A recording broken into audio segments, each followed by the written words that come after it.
As a nurse, what has surprised me the most when a patient took off their clothes? It was a quiet night shift. My last patient was an older man, maybe late 70s. He joked a lot, called me kid, and said he hadn't been to a hospital since the 80s. When I helped him change into the gown, he paused, looked down, and mumbled, "Sorry if this is awkward." I said, "It's not."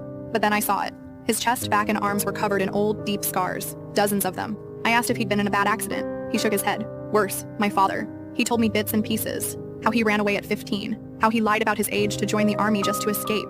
He said the only thing that kept him going was telling himself that one day, he'd have a normal life, a safe home, no yelling, no bruises. He never did.